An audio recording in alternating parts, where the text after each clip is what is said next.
Welcome to Sistah Speak, Snowpiercer, where we discuss the TNT original series Snowpiercer from a sister's point of view. I'm Sister J.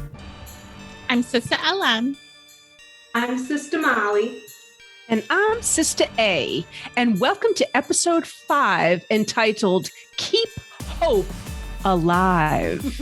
Let's get started, ladies. Hey!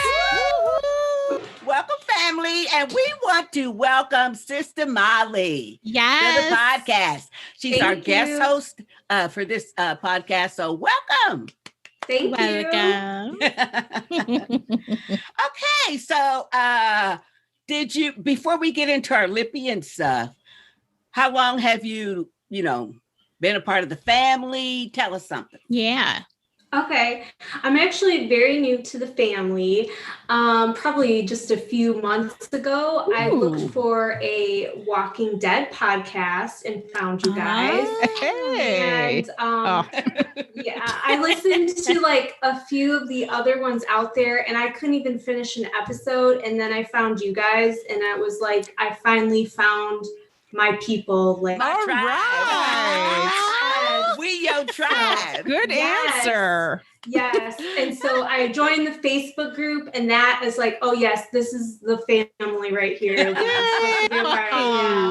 So I started listening to some of the other podcasts and it's been really fun. I'm glad to be a part of it. Oh, thank you so Thank you. We're glad you found us. Yeah. That makes us feel great. I know. Yeah. I love you guys. Okay, well, before we start talking about Snowpiercer, we're going to do our thing and do the lippy and the swagging and the drinking and stuff. Yes. I will go first today. So I have, as usual, my Patreon thermos of ice waters. Very good. Okay. And this one is sitting on my fizzies. Oh, yes. Yay. This one's my favorite. Then I am also, since it's kind of early in the day, I fear it's a little bit too early for some Pepsi. So listen, don't judge. I haven't gotten my straws yet. No, you have not. That's not too bad, though. That's not too bad. This is the same one I had before. That's a giant ass straw. Yeah. So Poke an eye out. I have a thing. I have to drink out of a straw.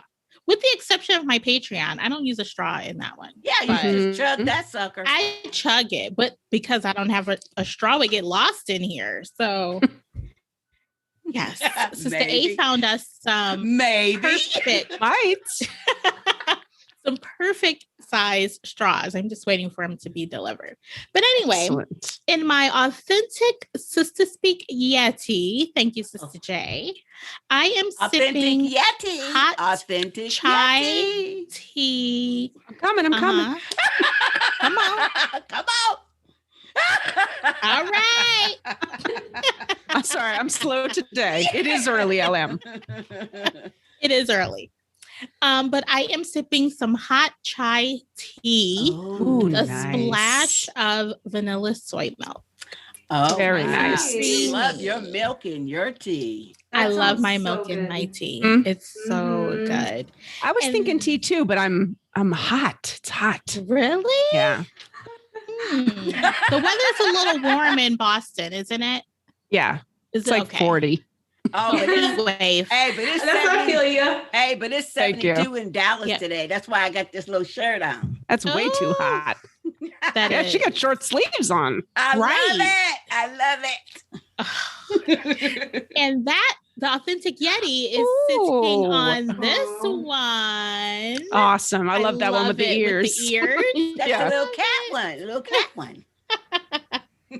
For my swag, I have my Blingy LM. Thank you, Sister A. You're welcome.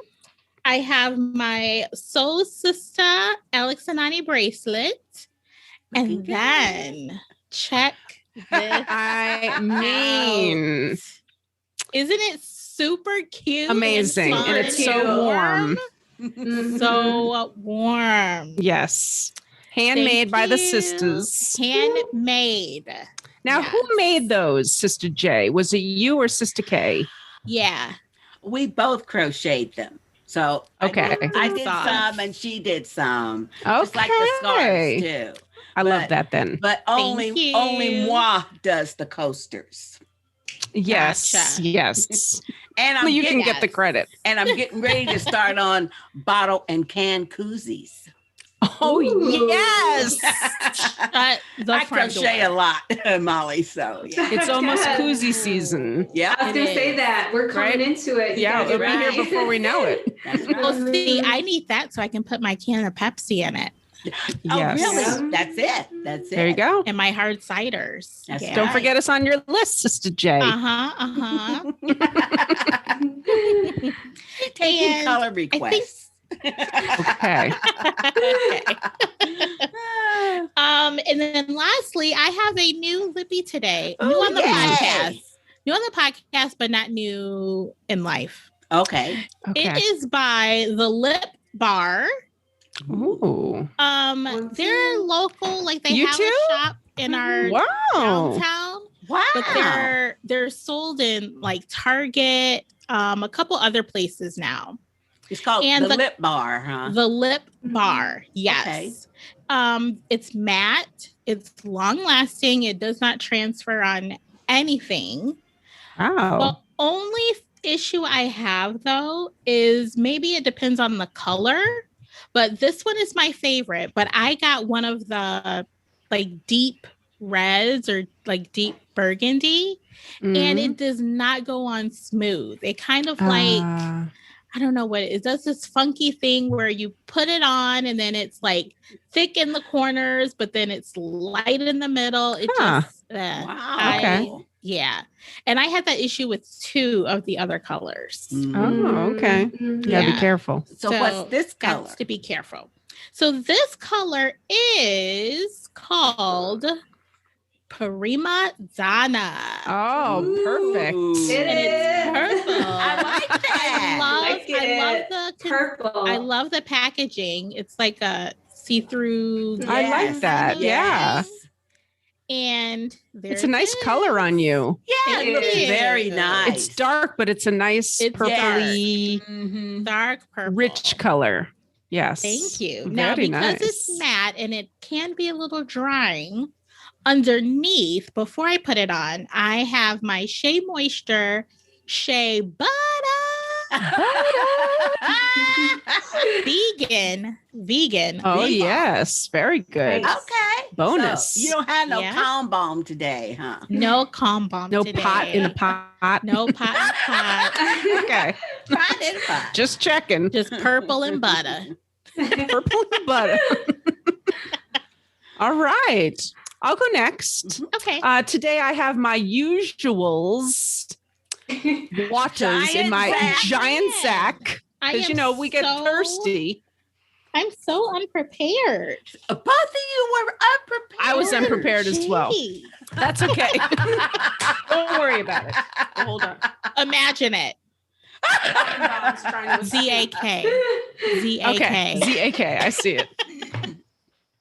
Okay. And then also I have my Patreon watches with my new silicone straws because it's a very tall. Yes. And in here, I'm having, in memory of Sister K, some fruit juice today. Apple cranberry, which I don't usually. Juice. She's always drinking juice, right? Yeah. She loves her juice. So here's to you, Sister K.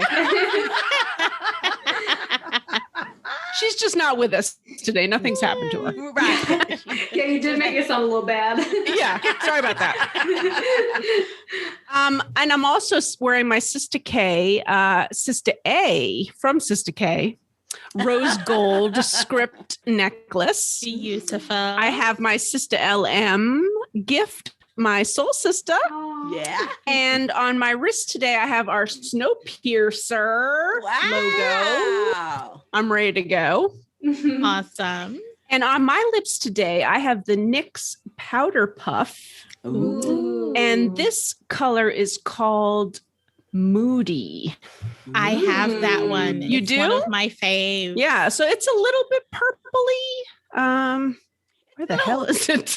But it's a little. But it does transfer off a little. It is a bit lighter than I normally go. Yeah, it is. Yeah. So, and then to finish it off, just a bit of the calm bomb. So things go smoothly today. We have a newbie, calm bomb newbie. A calm bomb newbie, yes. And I am also, Sister J, swagging out on my homemade crocheted. I love the doggy paws. I love the paws. The doggy paws. So cute. Yeah. Isn't she great? Yeah. She's so good at it. Yeah. Yeah, she is. So that's me. That's because I'm old. Been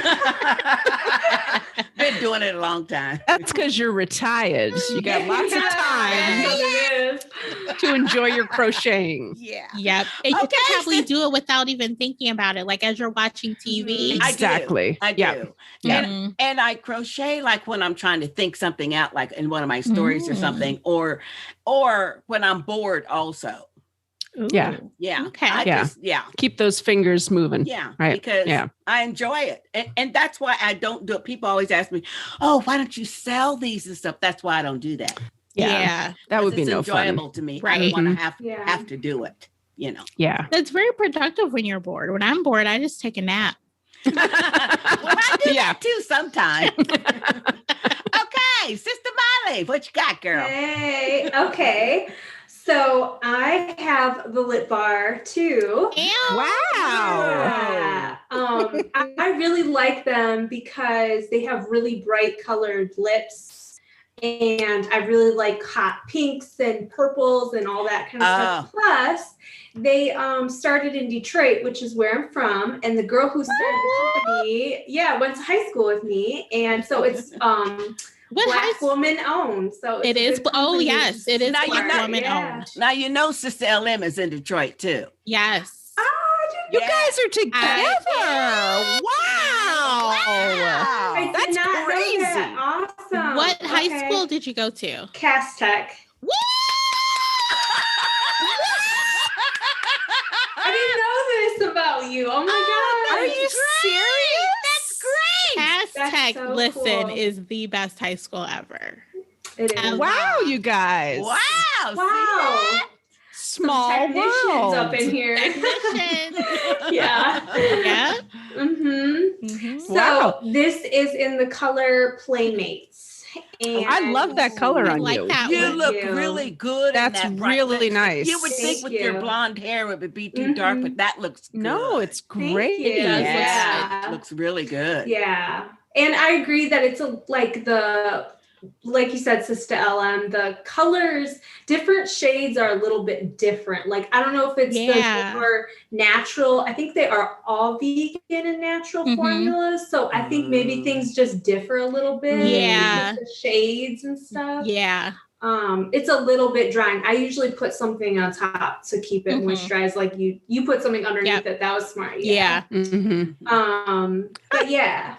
And then I'm drinking water, and I'm like you guys that always drink out of these big cups with the straws. So I appreciated that. Yes, that's right. The straws. Yep. We love You can look 'em up. Hydration girl too. Yeah. Yeah. And I'm drinking some Soda Stream water with some ginger syrup in it. We You are love you, fitting Molly. right in. I know. I told you. I found my people. No way. This is amazing. Yes. Like, yes, everything about what you guys are doing, I'm right there with you. So. Wow. Okay, now, did you say ginger? Yeah, so it's like a homemade. I like ginger beer a lot, and I don't drink. Me too. That's like my drink choice. So this is a ginger cordial syrup, and Where do you get it? it's called St. Steve's, and it's a Michigan. Writing this down. Yeah, write that down. Yeah. St. Steve's, and I got it at the farmer's market, but Okay. I'm sure they can buy them online. They have like elderberry syrup, which I don't know about that, but they have ginger. They have some other syrups, but Yeah. I go with just trying the ginger. But I'm not I that love adventurous. ginger. Yeah. I love ginger too. Ginger ale, ginger beer. Yeah. Yep. And so the syrup, you can add it to like your Soda Stream, or it's really good in like tea too. If you have like a cold or something, just a little sweetness. That's and true. that Okay, so flavor. give us the actual name of the product again. St. Steve's ginger cordial. Okay. See, and it's a syrup. Mm-hmm. Okay. I got it. I'll get some of that and put it in my tea. Oh yeah, that sounds really good. So good. Mhm. What a great idea with my soda stream. Yeah. Mm-hmm. Okay, that was great, Molly. Molly. Man, you are our people. Hi, girl. Thanks for having me. I'm so excited. You guys This is have no idea. Okay, well, I'll go next. And the reason why I'm so excited, and of course, Sister A knows why I'm so excited, and that's because I'm a Soda Stream girl too. I got my giant Zach with my giant straw. Yes. It came already. Nice one. Oh, let me tell you what I got in here, though. You're going to be so jealous, y'all. Not water? No. Oh. She had you something good in there. Oh, yeah. Okay. First of all, in this Not that nice, good. sleek thing, I have the authentic Sonic Ice. You know those little bitty round cubes that you can like bite? Yeah. No. Yeah. Oh, That you get from the Sonic fast food Sonic- joint? Yes, Sonic has the best ice. They're little bitty What? round cubes. They're about the size of your pinky nail. Sonic Ice? Sonic. Are They they sell the it in ones that bags. have, do they have like a hole in it? No, they're just little bitty round circles. Oh, you never got like a cherry limeade stuff at the Sonic? That I don't go to Sonic. No, we don't have Sonic here. You don't We have Sonic? it, but I don't go. I I don't. love No. Sonic. But anyway, So I you have can that- just buy the ice? Yeah, by the bag. Oh, I keep it in the freezer out the Oh. garage. So is it flavored or is it just No, but Right. it's just little bitty Oh. crystals of ice. It's not like the big ice cubes like you get it like a 7-Eleven or something. Yeah. I'm so They're confused. really fine. like slushy kind of Yeah, material? but Slushy just a type little of- bit Interesting. Oh, I like Little bit that. bigger than a Wow. slushy ice.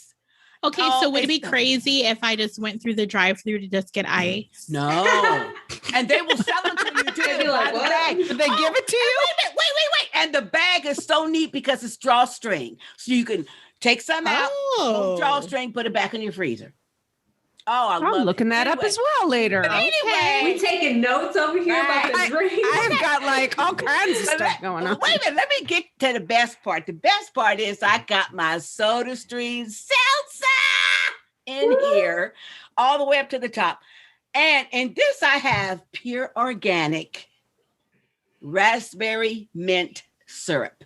Yum. Oh, it is so good. It That is so And you sounds good. got good. that from their Mint. website. SodaStream website. Yes. Ooh. It comes in a big old bottle and it only takes like a tablespoon or two for like a whole liter. Oh, it's really good. Okay. I'm looking that up too. I'm writing it down too. Look Okay. at it too. It's pure organic SodaStream raspberry Sistahs. mint syrup. Okay. Syrup. Listen, by the time organic. we finish the podcast, I have a shopping list. Right? I know. This is typical. Okay. Now for my swag, I felt like Oh, are you still going? like I said, I'm in Dallas and it's 72 degrees. So I got short sleeves on. I got my Celebrate Sistah Speak 10-year anniversary shirt. Pretty. Nice. That's what I have on. And I have my Soul Sister bracelet. Thank you, sister. All right. She's in I'm wearing today. it. Nice. And for my lippy, all right. I have some NYX today too. Hey. Ooh. This is NYX Soft Matte Lip Cream. The Mhm. shade is Rome. Yep. Mm. Nice. Ooh, that's Ooh. nice. It's a That good is color nice. for you. Mm-hmm. I love It doesn't look as it. dark on you. However, Do you have that one, Sister A? I don't have Rome, no. No? Okay. Yeah. however, But it's nice. Uh-oh. However, what? this shit be matte and dry. Oh shit. But I didn't want to put anything over it because I didn't want to alter the color so you could see the actual. Yeah. Gotcha. Mhm. But It's nice. It's very matte and it's very dry, but it does not transfer on anything. Not even Okay. when you That's first put it good. on. And of course, That I is have good. my lip liner in Avon Glimmer Sticks in chocolate. Nice. Okay, I think that's it for all of us. I think we made it. I think we made it. So let's get into the Snowpiercer episode, Keep Hope Alive. Yes. Okay, well, now I gotta say from the outset, the scenes with Josie, I really like the scenes with Josie, but they were hard to watch. They were rough. Yeah. Oh, yeah. I couldn't look at that. Well, and sometimes I was like this, I was kind of like this, because I could not look. Well, I did because I didn't want to miss anything. But I mean, she's a trooper. I mean, especially later in this episode. Yeah, I know. Is that even possible? I don't know. I don't think so. I don't think so. But she is the strongest woman on Snowpiercer on the train. But we see her being treated, and they're peeling off her burn tissue and stuff. And of course, the doctors have given her medication, so she won't feel anything. But she's not taking it because she wants to be awake. She's crazy, yeah. Because but that's because she wants to hear stuff, which she did. She's so smart. She's always playing. Right. She's still Tailie. Exactly. She's always she is always playing. But didn't you looking out find for her it people. Interesting the whole line of how they got that message to Leighton? I know. That was so cool. Because Emilia, I think that's her name, Emilia, she likes the little Aussie guy on Snowpiercer. Yes. Remember he had told her, I'll be calling you and asking you. She's the seamstress. Right. So Josie puts the stuff in the laundry. Emilia gets it out the laundry, gives it to the guys trading with Pike for drugs. And then Pike gives it to the little kid. Her name is Winnie. Oh, Winnie. Is that her name? Okay. Winnie. Yep. She runs it up. And she runs it up to Leighton. That was so cute, though. Yeah. Yep. But did y'all catch that first message? It said, what did it say? It said, cold man preparing, Wilford making move. Yes. And I thought, oh, Lord. Here we go. And we talked about that last episode about they're preparing him maybe while Melanie is out.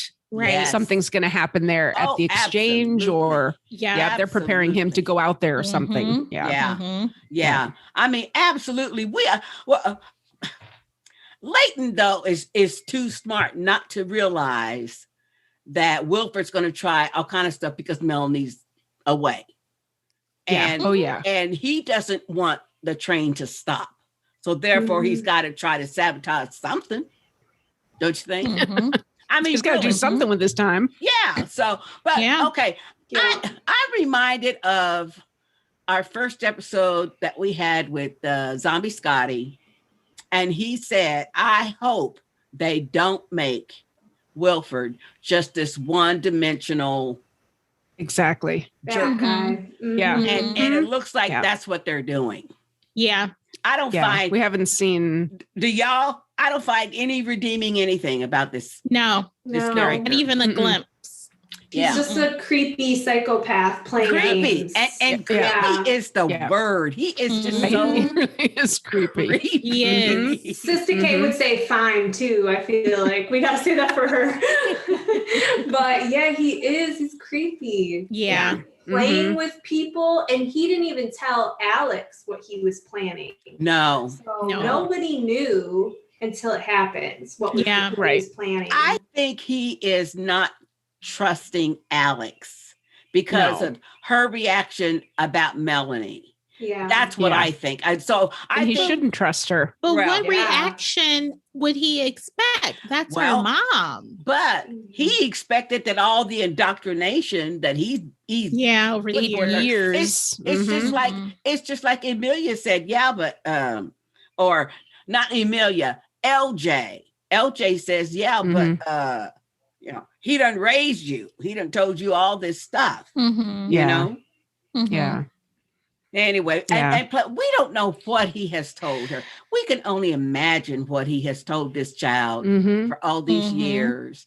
And I hope we get some flashback scenes of when she was smaller and conversations he had with her. Mm-hmm. And speaking of flashbacks, because I hope we don't get no more flashbacks of him and Audrey. Yeah, they were tired of that storyline already. Are you? Oh yeah. I find it fascinating. I'm not tired of them yet. No, I want to know what happened. Like, I don't what care. else happened with them. Me too. She I want to really know. Good in that red dress, though. She always looks good. Really good. Yeah, but, you know what? I don't like the way that they portray her. I guess from what we saw in season 1. You know what I mean? Mm-hmm. I mean, everything is so stylized, I guess, and like sexualized, in my opinion. You know, every time we see her, she's moving slow motion and the bright red lips and the red dress and stuff. Okay, we get it. Yeah. You know, she a hoe. We get it. I mean, yeah. And he went from like creepy to the Audrey story, like uber creepy. That whole thing is like off the charts. Creepy. Yeah, he did. Mm-hmm. I don't even get it. Yeah, I just wish their whole story would be over, except for the fact that I guess they're trying to say that he has this. We already know he has this ability to make people or mesmerize them, and he obviously did that with her, just like he did with Kevin when he made Kevin kill himself. Well, he made her slit her wrist too, you know. And so, you know, I don't know. I just wanted them to hurry up and get it over and get to the point. We already know she's not going to go back to Snowpiercer. We knew that when she went over there. You know, because they're trying to make it like that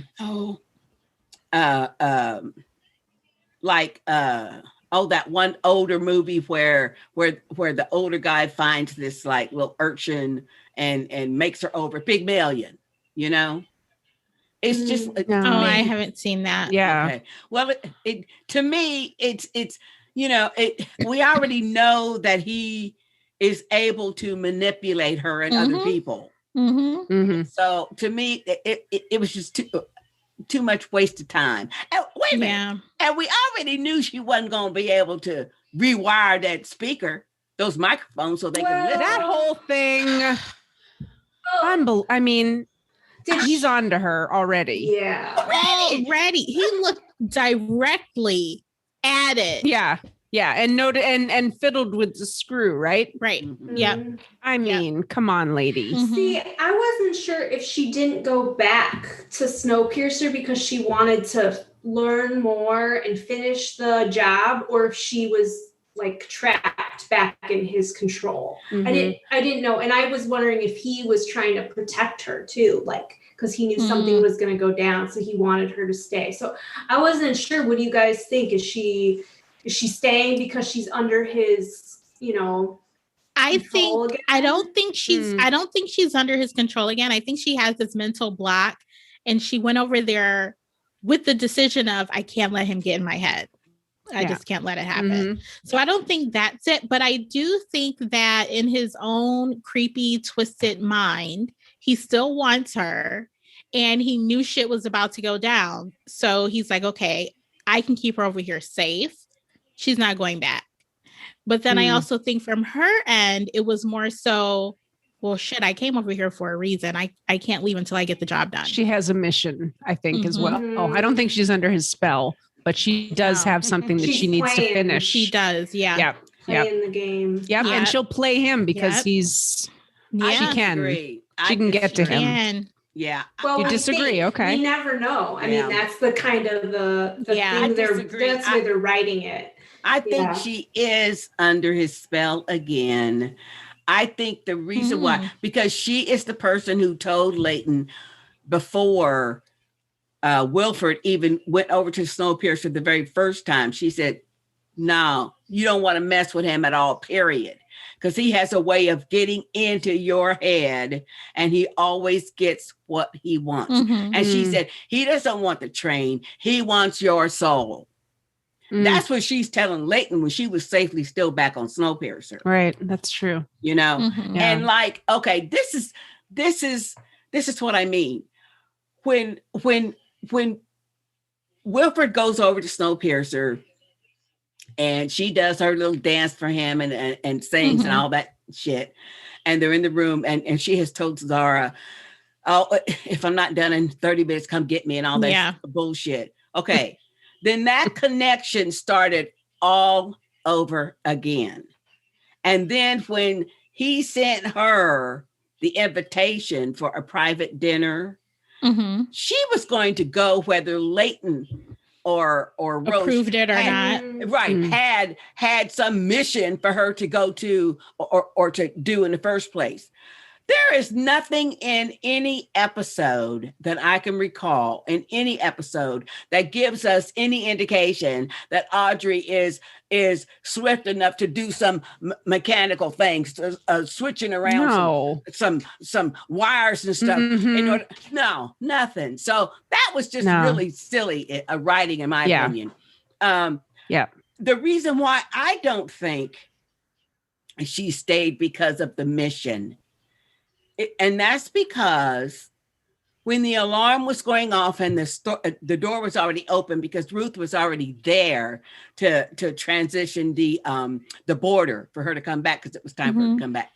And the alarm went off and Wilford was doing that mocking stuff like, oh, wow, I wonder what's going on. Hey, Ruth, you might want to come step over here because, and Ruth, oh, no, I'll, I don't think so this time, Mr. Wilford. Audrey, are you coming? And she was looking back at Ruth, back at him, back at Ruth, back at him. Now, to me, that says, okay, do I stay with him because I really am? She really does like him. For all the protestation she does, she likes Wilford. And that's fine. But she should just admit it to herself so nobody else gets hurt, in my opinion. You know what I mean?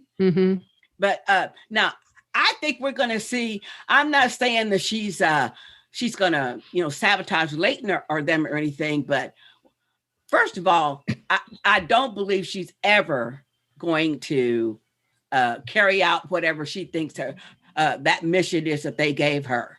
Her behavior, in my opinion, was so different from when Wilford went over to Snowpiercer to see her. And I kept thinking the whole time, oh, Wilford gonna get you. Because it was so different. Oh, she was all lovey-dovey on him, all cooing on him stuff. She wasn't like that when he was over Snowpiercer. No. What she was like, what her behavior was like when he went to Snowpiercer was still kind of resistance. You know what I mean? And she might have even, I can't remember if she verbally said that to him, like, nah, we ain't starting this again, whatever.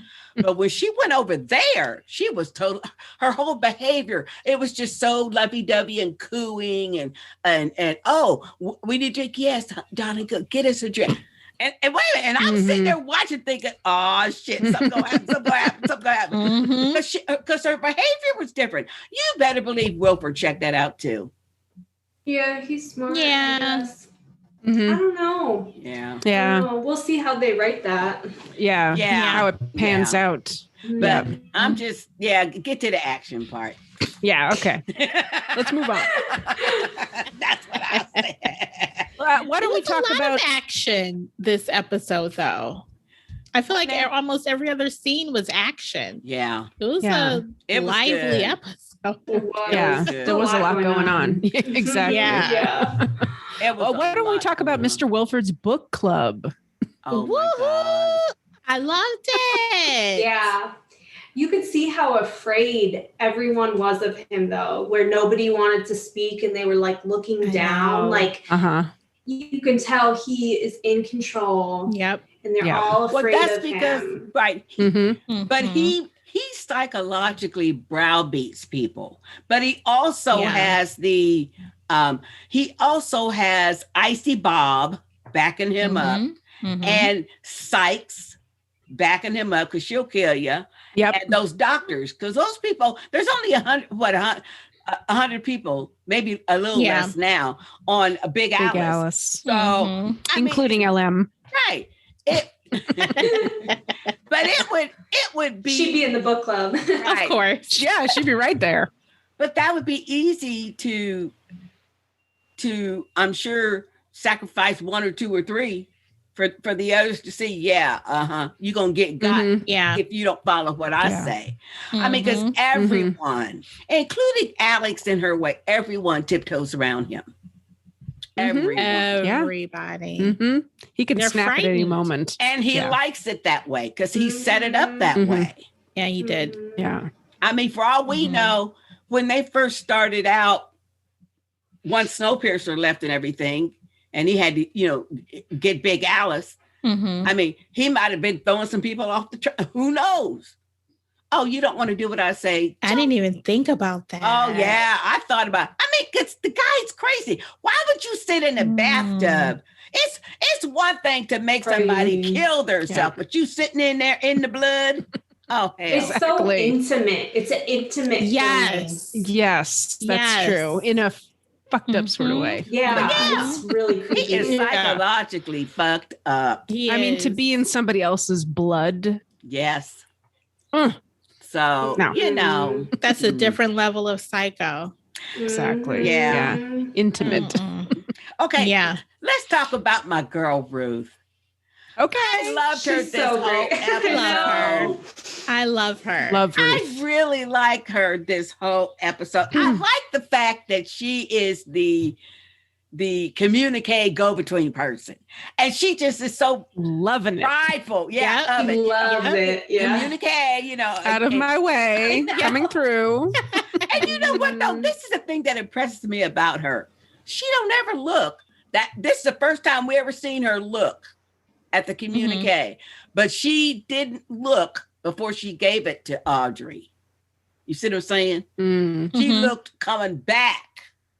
Yeah. From Leighton. Yeah. She did. Yeah. Coming back. Look, but not on the way. Yeah. No, but not on the way. So, I mean, she's just really on the up and up, but she just wanted to know because I think she thinks that Audrey, Leighton's idea with Audrey being so close to Welford is a mistake. And like she tells Zara, I know all about it. Everybody thinks I don't know, but I know all about it. Yeah. Which let me know, she knew all about that other incident where he made her slit her wrist. Now, obviously he saved her too.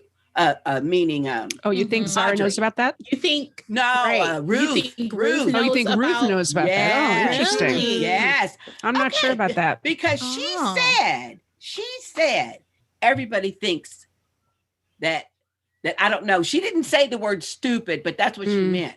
Everybody thinks that I just don't know. She said, I know everything. I see everything.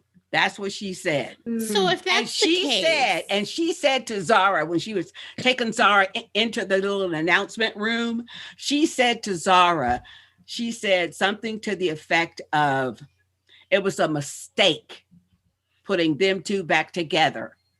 That's what she said. Okay. And that let me think also she knows about the episode with her slitting her wrist. And then of course, he helped save her. But I mean, that scar on her arm is like almost up to her elbow. Yeah, that's like 6 inches, 8. Yeah, I mean, that's massive. Long. Yeah. I mean, usually on TV, people have a little cut right there, Yeah. Hers was all the way Hers was up down the vein. Yeah. I will say, side note, that I like at the end of the episode, they have a note about suicide. And yes. Because they've been doing a couple of those scenes that are really aggressive. Disturbing. You're right. Stuff. Yeah. So I like that. Good job, Snowpiercer. Yeah. Yes. Intense. Good job. Yeah, that's true. And especially, they did that too after the episode with Kevin. That was shocking. Since you think since you think that Ruth knows about the incident with Audrey, why do you think she's still so goo goo gaga over over him. Because Wilford was the one that gave her evil job. Like, don't you remember when yes, she but was he's killing people. He's making people kill themselves. Yeah, so she knows that. Why she's so loyal and up his ass. Well, I'm just going by what she said. I don't know that she knows he's killing people. She certainly doesn't know he killed Kevin. You don't know that yet. Even if all she knew was the incident with Audrey, that should be enough. Exactly. It should be, but you stop and think back to her conversation with the military guy that they killed on Snowpiercer, like in season 1, the one that we thought he was wanting to take her on a date, and he really wanted to just, get her on their side. That dude. Yeah. And when she was telling the story about how she came on Snowpiercer, and Mr. Wilford was the one that not only gave her the job, but it was something, if I recall, it was something to the effect of either she was unemployed or couldn't find a job or something like that.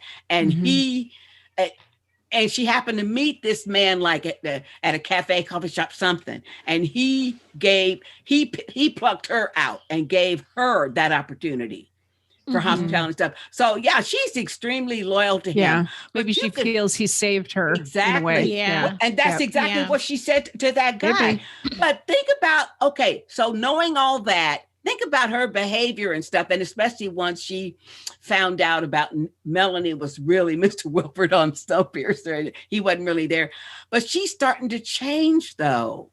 Don't you see it? She's starting to change her little attitude about it's a real big deal that she lied.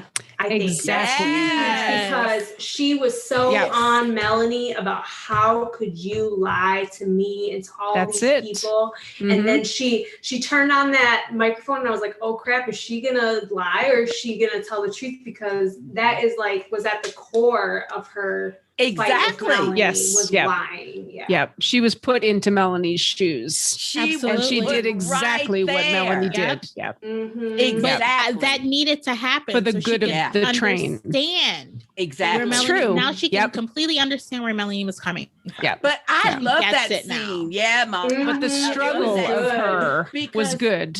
But she was so. I love Ruth though because she's so. I like the fact that she's just so prim and proper. But she has her head up high all the time. You get the feeling she could throw down if she need to. Yeah. Oh yeah. Don't mess with Ruth.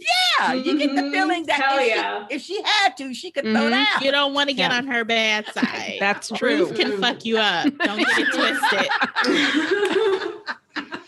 Yeah. I love that scene though. And she was just so pleasant, but I like the way that she says, so let's all give a prayer for engineer Melanie. I just love the way when she says that, because she reminds everybody Melanie's the engineer. She's the one that kept everybody on here. I like that. But see, so she gave the announcement and stuff, but think about it.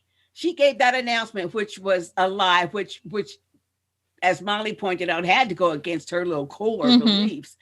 But that was before the whole fight started, and she's supposedly at the border for Audrey to come back. And that way, when Mr. Wilford says, step on over, Ruth. Why don't you come on over here until whatever's going on over there is sorted out. And she says, oh, no, sir. I was holding my breath. Yeah, what you going to do? Yeah. Ruth, you I know. It was a big Ruth episode. It shows that she's Snowpiercer loyal for the most part now, and that she forgives and understands Melanie. Right. Because of that whole announcement. So it's a big episode for her, and it shows that she's playing the game. She is. She knows Leighton doesn't trust her. Now she's got Zara. I mean, she's got all these people. Yeah. Wasn't that a good manipulation? Smart. She says, you know what? Smart. I think you need a job. And she made her hospitality plea. Right. Yeah. So she is playing them politics really good. Oh, yeah. Just like who else? Mr. Wilford. Yeah. Ooh. Might be a showdown between them two later. Ooh, that would be good. Hope so. Man. Oh, I hope so. It was just. Hey, why don't we talk about the cool Bob Josie relationship in this episode? Something. Wasn't that cool? Well, first of all, I felt so bad for him because when she was looking at the beginning, when she was looking down and he was yelling. Poor thing. He was screaming in pain, right? Yeah. He was, and I thought, well, damn, don't y'all knock him out too? But they're trying to make him go even further and further and further. Yeah, they're really pushing it. Oh my God. Those doctors are just as creepy. Evil. They are. They are. They were excited to take her tissue. Oh, what's wrong with y'all? Yeah. Like in not even just like a fascinating science way, but they were like, ooh, let me have some. It was like, oh, what's wrong with y'all? That's not right. No. Did you hear him? Well, let's give her some more pills because we need to go deep in that tissue. Yeah, she's a big experiment for them. They are messed up. Yeah. I did like the way the time progression kind of went, where you could see Josie, especially her face, it's healing up. It's healing up a little bit more, a little bit more. Yeah. Yeah. And whatever that oozy goo stuff they had her whole body in. She was submerged at the beginning. Yeah. Mm-hmm. That's helping her though. Oh yeah. Some sort of bath. Though, Yeah. Yeah. Now they can't go back her hand, but Yeah, right. she had that panic attack and he talked her down. Bobsicle Focus. Yeah. Right. He did. Yeah. Focus on 5 red things in the room. Count 5 red things in the room. And when she kept saying blood, I thought, but wait a minute, I was so scared for her when the doctor said, did she twitch? Did you see that? Did she twitch? And I thought, how is that possible? That's not even possible. You would be flinching. Oh, yeah. When they touching you. I would have said, so strong. As soon as they got near me, I was like, wait. I'm awake. Shit. Wait a minute. Yeah. So, so is Bob like a nice guy? Is he like a gentle giant? Like, it was an interesting scene to introduce a different part of him. Mm-hmm. I assumed he was a villain. Until that scene. I can't tell. See, from the beginning, it seemed he was because he's sort of Mr. Wilford's weapon. He is his weapon. But he's using everybody. Why not him too? Yeah. But he forced him to be that way. But that lets you know that, excuse me, Icy Bob is not, excuse me, whatever they're doing to him, he's not dumb. Or unaware, because he's telling her you can't trust none of these people. See? So I don't know though. I mean, I had to see a little bit more before I'm ready to say Bob's not the villain. Yeah, I don't know because it's interesting. I hope he isn't now. I hope he'll help her. I want to know what he did with the pills. Right. I mean, because the second time that they talk, he says, you haven't been taking the meds, have you? Give them to me. Exactly. And she gives him those pills, and then he just walks on off. So what are you going to do? Yeah. What are you going to do? That's a good question. Is he going to say to the doctors, here? We don't know. See, so I'm not prepared yet. Or is he gonna hold them for her? Because there may come a time when she's like, okay, I might need those pills. Now, this is what I thought. What I thought was, and it would be a good thing, is if he used them against the doctors. There you go. Because it knocks you all the way out. Because the doctors say, we have to put her deep under so we can do this deep dish. Way out. Right. Yeah. So that's what I was hoping. I thought, interesting. Because there's 2 doctors and there's 2 pills. Yeah. Okay. Well, hopefully he doesn't to know. Yeah. I hope he doesn't use it against himself either. Yeah. I know. I don't think he will. Yeah. I don't think he will. I think I don't know. I mean, who can tell? I hope not. Yeah. Yeah. I hope not. But I thought that was interesting. But at least we know, because see, I thought when he confronted her, I thought she didn't have time to get that message out. But evidently, she already had put the message in the laundry. Luckily, she got it out. Yeah, she got it out. It was happening. Yeah. I mean, it was happening, but still, you know. Mm-hmm. Okay, let's talk about your boy Pike. Poor Pike. I know you do. Okay, Poor Pike. Now, okay, this, you know what? I agree with whoever said to Layton. Pike is the one that said to Layton about LJ. Yeah, you created that psycho. Yes, somebody needs to knock her out. She's nothing but trouble. Mm-hmm. Yep, she's going to cause all kinds of havoc. She is. But she's just bored kid. Well, but when with an evil streak. But when her and Osweiler conked Pike on the head, I was I said, oh, you know what? Here I was feeling sorry for your dumb ass. That Osweiler guy. Never. Yeah, go clean them damn toilets. Yeah. Right. Yeah. Right. Go scrub that damn Get floor. back to your job. Yeah. You know, and then, that Terrence guy. He talking about, hey, the drugs is my trade. You encroaching on my stuff. And when he said, when Pike said, well, but Layton and I work, Layton ain't got nothing to do with it. Mm-hmm. I thought to myself, oh, you know what? Even way before the scene, way before Zara even suggested it, I said, oh, you know what? Somebody gonna have to get rid of him. Yeah, Terrence. Yeah. He was going to make too much trouble. I didn't like how that happened, but... Oh, I did. I thought it was great.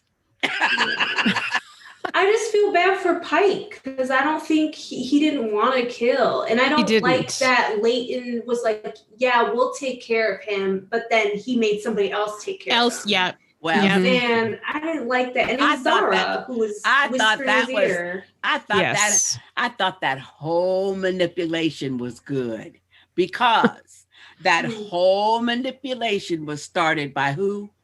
Zara. The whole thing, if you stop and think about it, the whole thing. Okay, she put that in his ear. You're right. Y'all must not forgot. Y'all must not forgot all the shit Pike did in season 1. Oh, yeah, he was no saint. He was no saint. He wasn't. And he is sort of a baddie. And he is the one for some motherfucking cake. For a piece of cake. Remember that? A chocolate cake, too. Threw Layton under the bus. Listen. So no. Hey. Payback, baby. Hey, sometimes you just need that cake. But I mean, that was his chicken wings. I know. Yes. And everybody's got one of those. That was my grilled sandwich. And tomato soup. Grilled cheese. Yeah. That was me. Yeah. But so no, I didn't feel sorry for Pike at all. Not at all. And as a matter of fact, I think the shaving of the head and stuff, we're gonna see the original Pike back. That's what I think. He's loyal to Layton, I guess. Well, I don't know if it's going to be loyalty or not. I actually really do think that the reason Pike did it is for 2 reasons. Number one, because I don't understand why. Okay, all those Tailies though, they really, really love Josie. They really do. Yeah, and she's somebody to fight for sure. Exactly. So that would, to me, that was a part of it.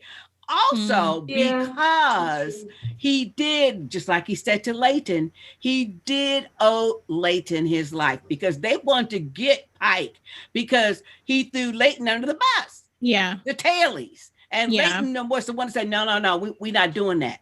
We're not going there. Everybody had the pressures on him and blah, blah, blah, blah. So I think Pike genuinely felt he owed Layton.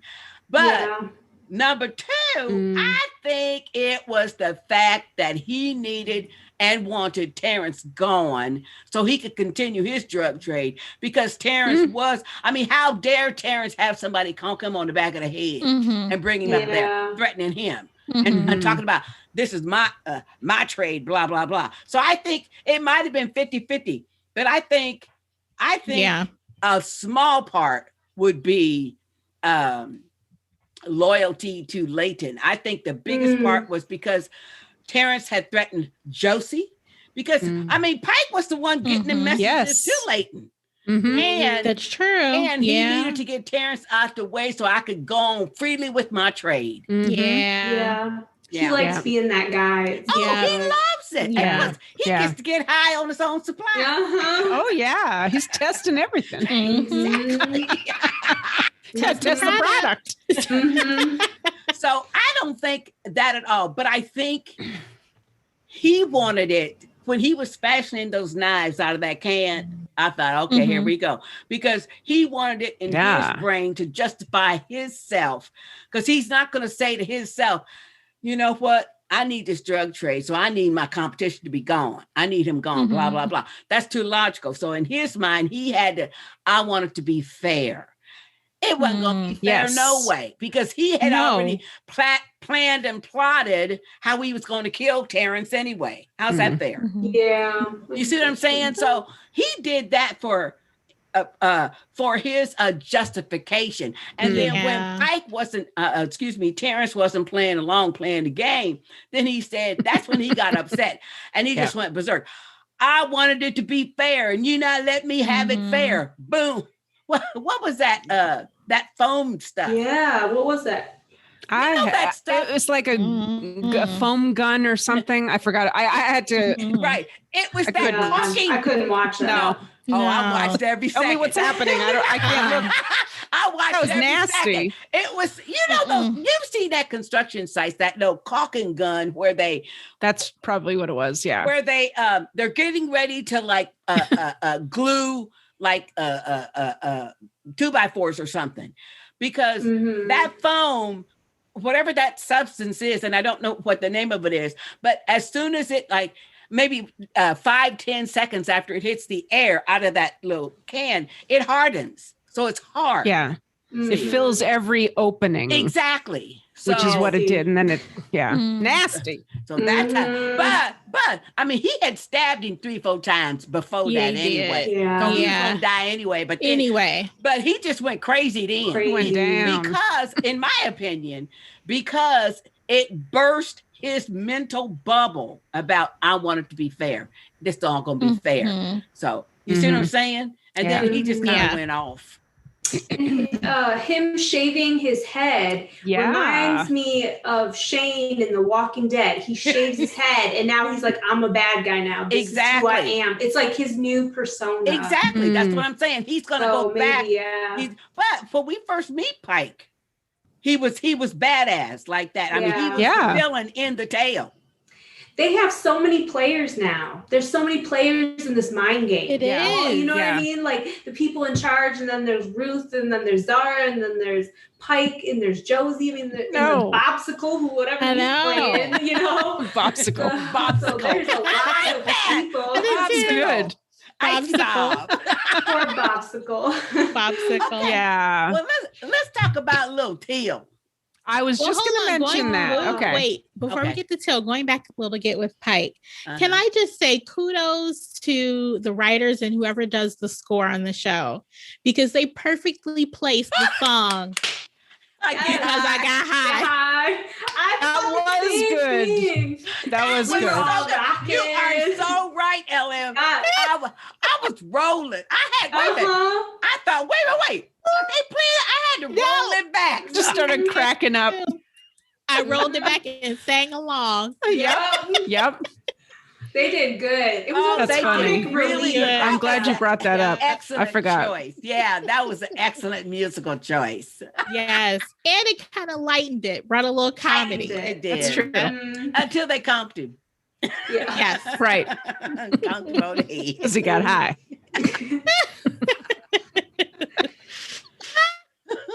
Okay, now Till. Yeah.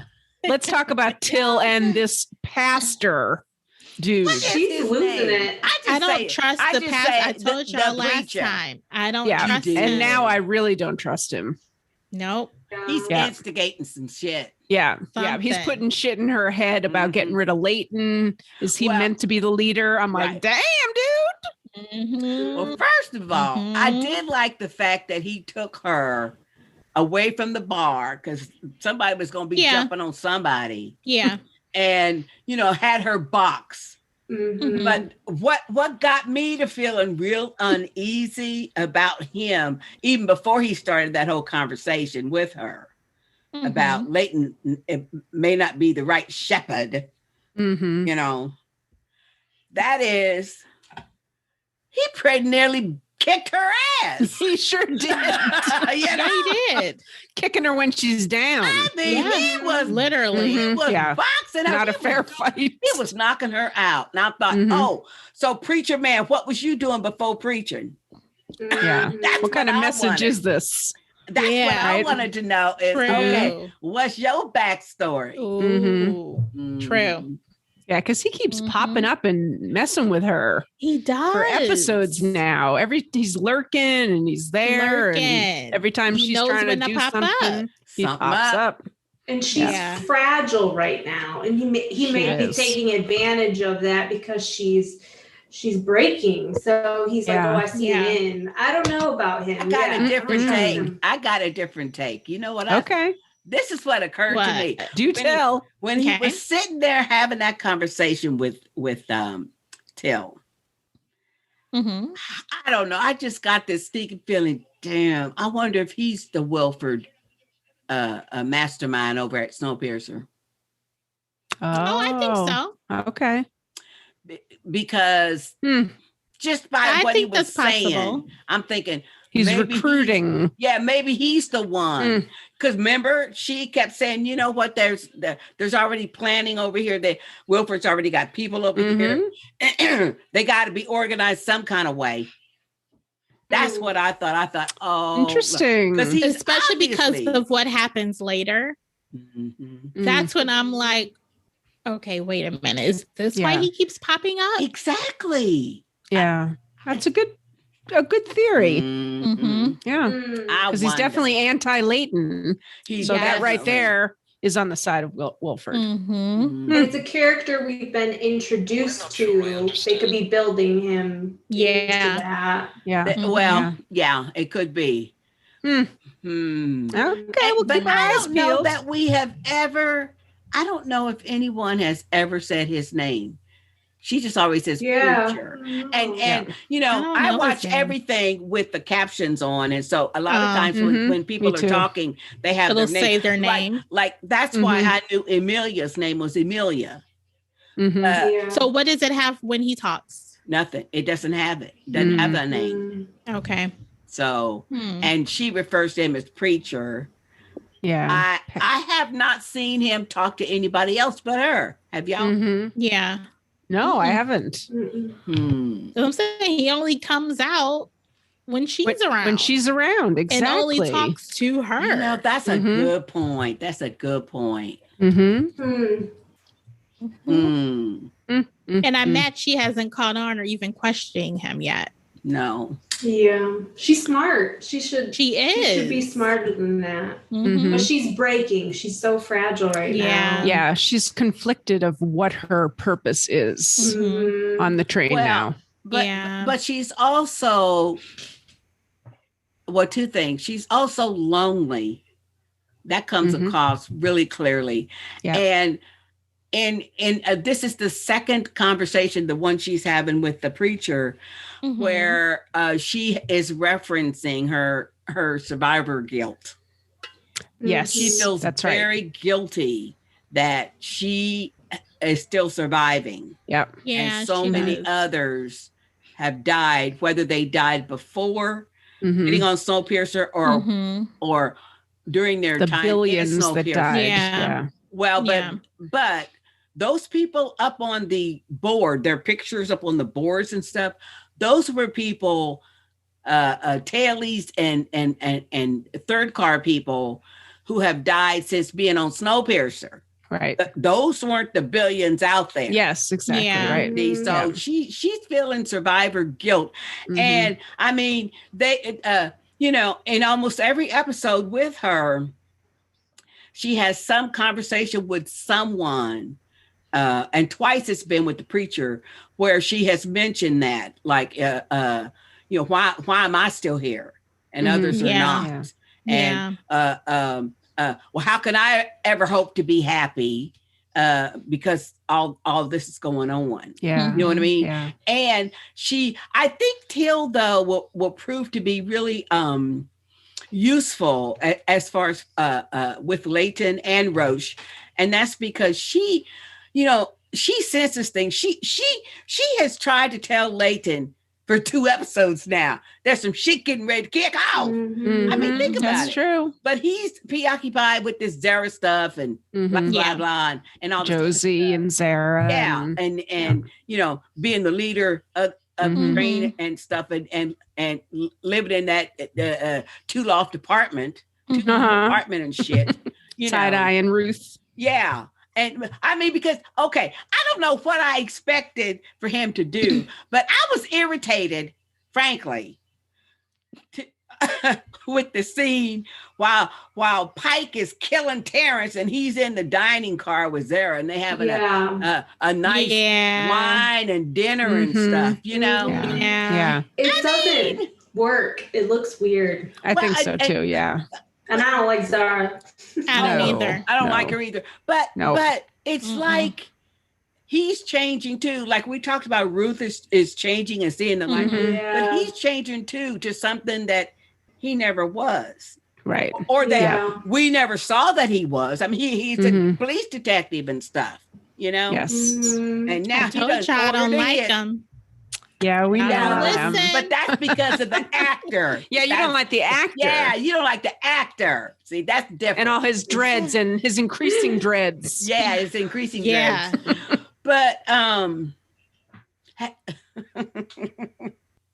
but she is changing him. And I didn't like the whole ultrasound scene either. Oh, I'm thinking, you know what? I know. They don't deserve to be motherfucking happy. I so could have did without. Yeah. I didn't like that. But she is she's like a female version of Wilford, but Leighton can't see that. But she is so manipulative. She That's is true. so manipulative. She says, okay, you know what has to happen. To protect, and then she adds as an afterthought, to protect Josie. Right. Right. Yeah. Right. She doesn't care about Josie. No, she doesn't at all. She reminds me of Lori from The Walking Dead, pregnant with somebody else's baby and whispering in her husband's ear. It's the same thing. She's manipulating and she's got somebody else's baby. That doesn't seem right. Damn. She is. Yeah. Don't trust her. No. And it surprises me that Leighton's just like, yeah, okay, I'll listen to you. Like, doesn't he have the sense to like distrust her? He doesn't. Exactly. And we know it's probably not his child.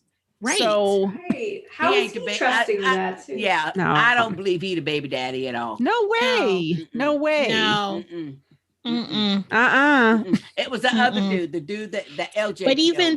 But even so, I think he would still say, "Oh, Zara, I'm going to step up and still be a father to this child." Oh yeah, he probably will. Get ready for that. Yeah, I don't like him. I don't like Leighton as much as I did in the first season. He's changing. He is changing. He's getting a big head or something. This, he is. This power. Power trip changing him. Yeah. I don't know if it's that. I mean, even he has. I think he recognizes that. Like Josie said to him, all the other people don't trust him. Other Tailies don't trust him because not only is he supposedly the leader, but he's living up car now. And so I think they automatically assume that he's going to align with others and not them. But it looks like that's probably what's going to happen. I mean, because he seems awfully comfortable to me. He does. Yeah, that's the thing. Right. And so many people are sacrificing on the rest of the train, and he's just up having his nice meal and hanging out with Zara. So I don't know. That doesn't sit well. Yeah. I don't know. So what's going to happen with Melanie? What do you guys think? Are we going to get a Melanie Where's she at? episode? Yeah, I'm ready for like the Melanie episode. I'm ready for a whole episode of her. Just I think that's off train. I think that's coming in the next episode, but I hope so. Okay. I did like the fact that Ben and Have, they are concerned because she's not uplinking to the little balloons and stuff. Mm-hmm. But for me, I just don't think, I think it's some kind of equipment thing. I don't think it's because she's not there or she's, unconscious. I'm sure she's there somewhere. She's smart. She's taking care of her. Yeah. She's alive. Yeah. It's just that, equipment failure or, anything she else. She ran into trouble of some sort. Oh, sure. And plus, she ran into some people or...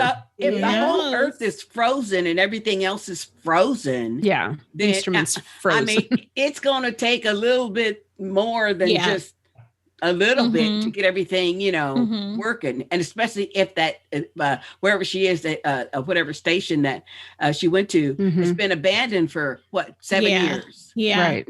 Yeah. So, it's just going to take pop a little, up. Yeah. That's what I think too. I think so. Yeah. They can't get rid of her. But how about this message that Josie overhears about the Breachmen making their move tonight? Breachmen. Who the fuck are they? Yeah, who are they? That's like that Russian dude. They kind of look like firemen to me. Firemen, yeah. Right? Yeah. Mm-hmm. That big Russian dude is part of the Breachmen. Yeah. So that's who these people, I don't know who they are exactly, but they assassinated them. But they killed at the end. They killed the bodybuilder people. They killed the Breachmen. Yeah. Yeah. Exactly. Yeah. So maybe that was Wilford's... So who was killing the Breachmen? That's the question.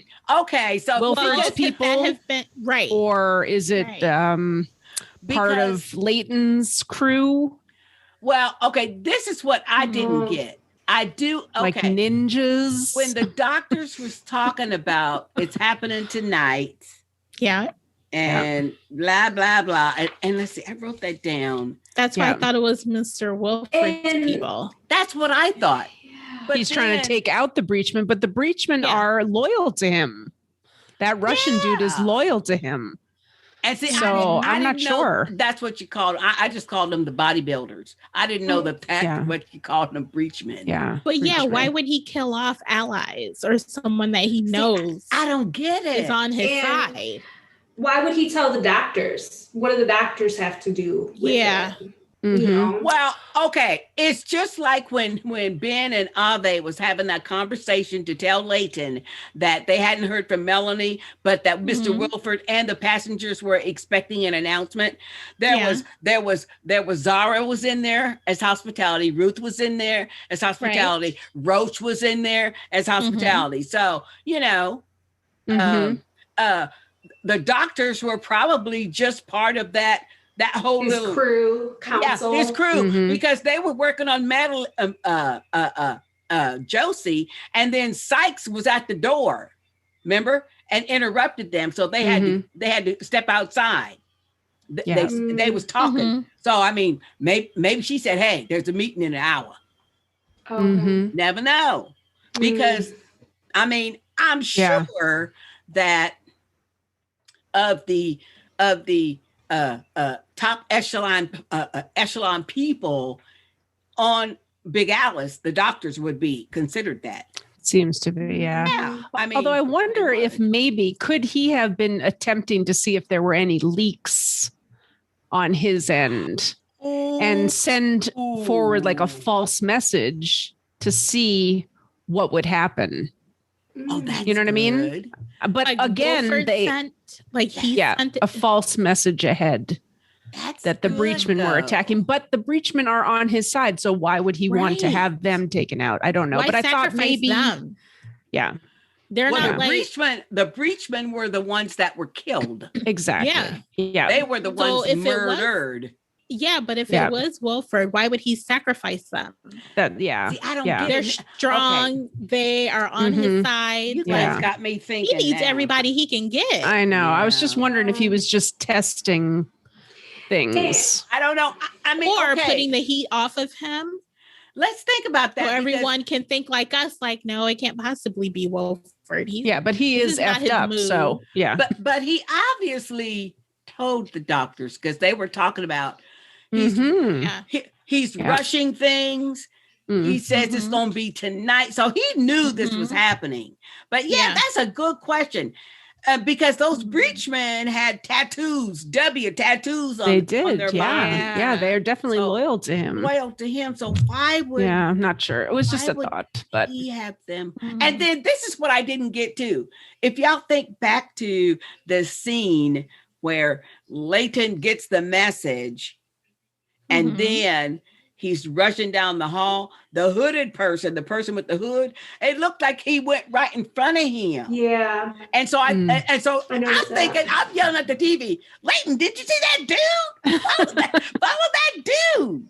You know. I think there are people on Snowpiercer, because how else would people from Big Alice get over without, the tail sees the trade. They would see a big group of people coming in. So I think it has to be Snowpiercer people who killed the breachmen. Yeah. But are they loyal to Wilford or not? Yeah, we don't. That's the thing. Yeah. Oh, this is intriguing.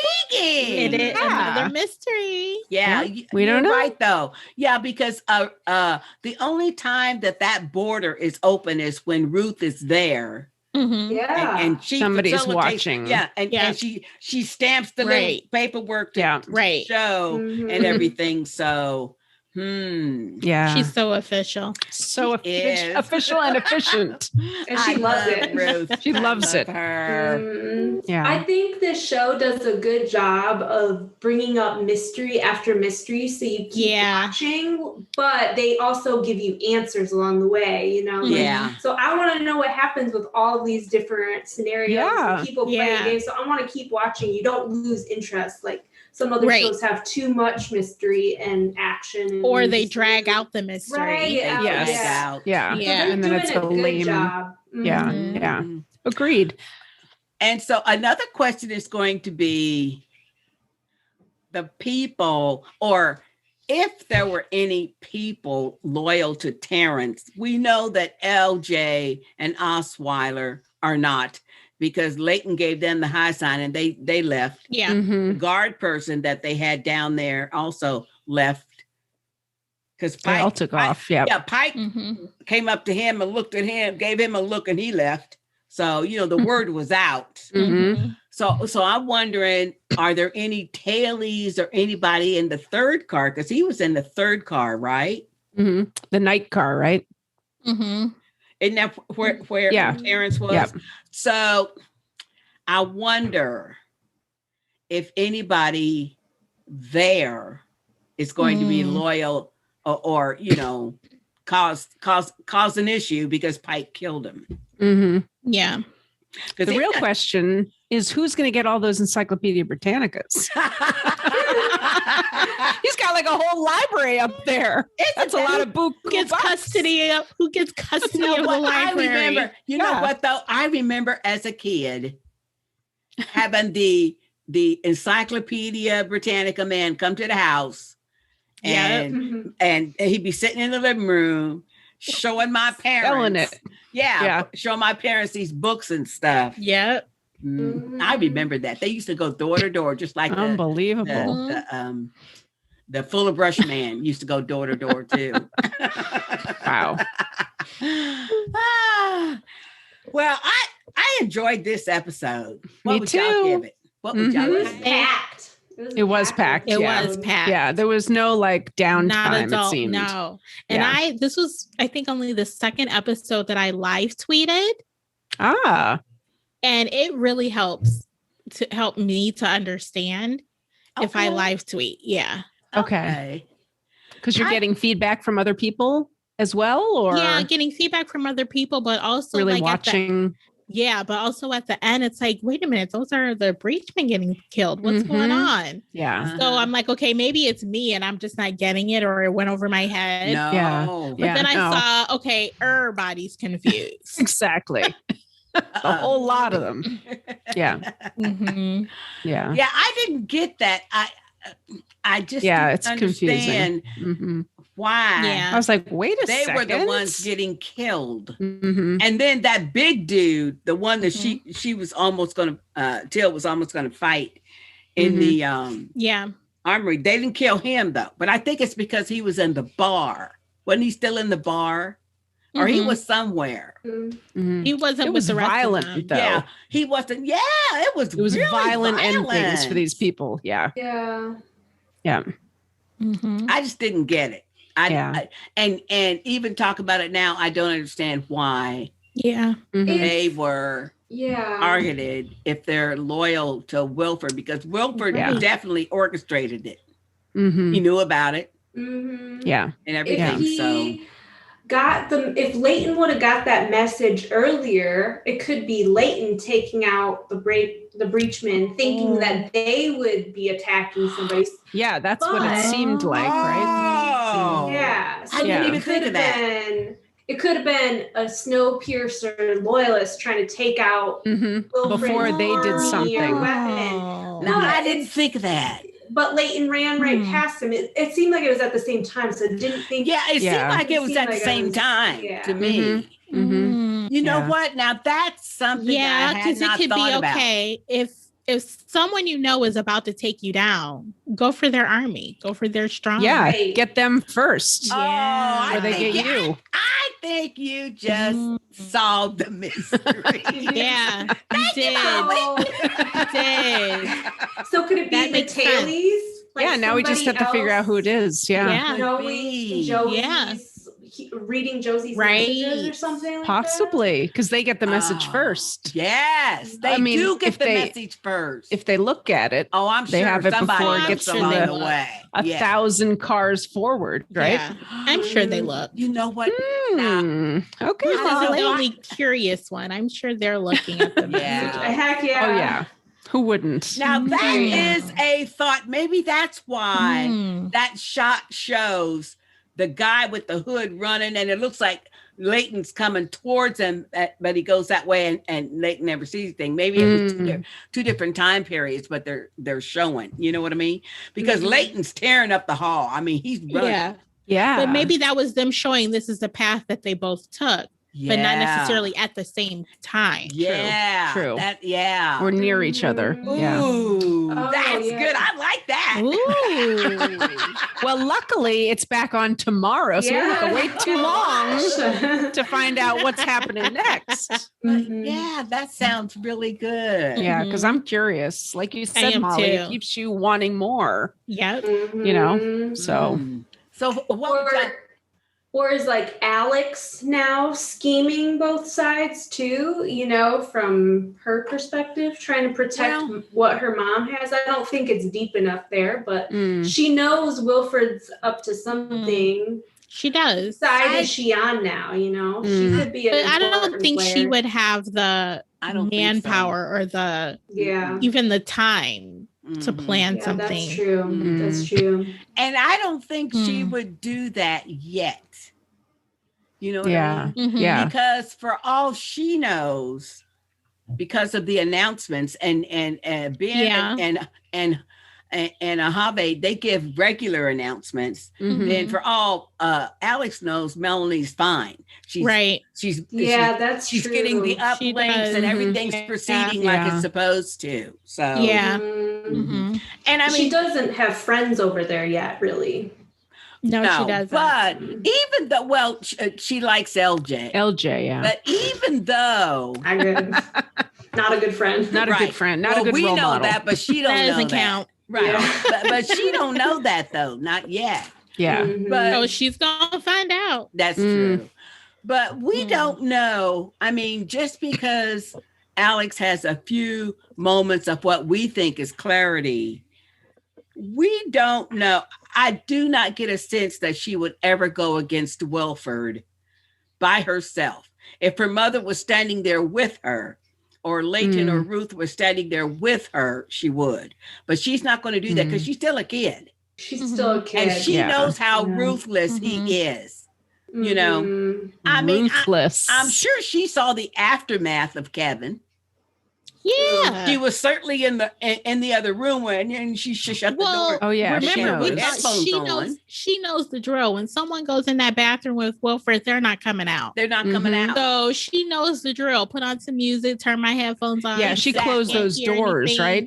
Yes, close she the doors. did. Big doors. She's used to that routine. She knows. So I don't think she's planning anything, and she wouldn't anyway, thinking that Melanie's out there and okay. That's true. Yeah, right. Yeah. Lots of mysteries too. I know. So, what would y'all rate this episode? I would give it B-. Whoa, LM. Why? Because it raised more questions than continuing the story or answering what we're still waiting on. It just introduced way more questions. I would give it Okay. A-. Okay. I thought it was very good, entertaining. What about you, Molly? I think I would just give it an A. I think there's enough stuff going on, action packed, there's plays made. Yeah. I would give it a B+.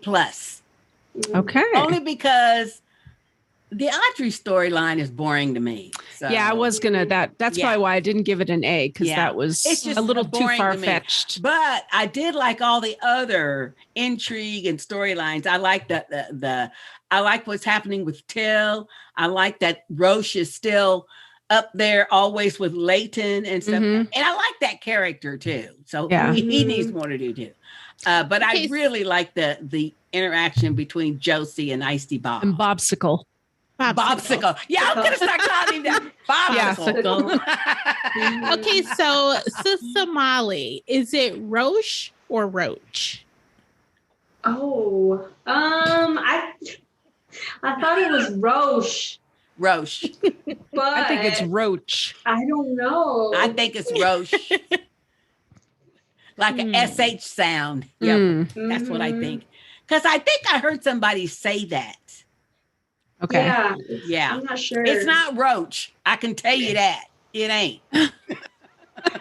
I did actually Google who comes up under IMDb for that pastor. Oh. His name is Pastor Logan.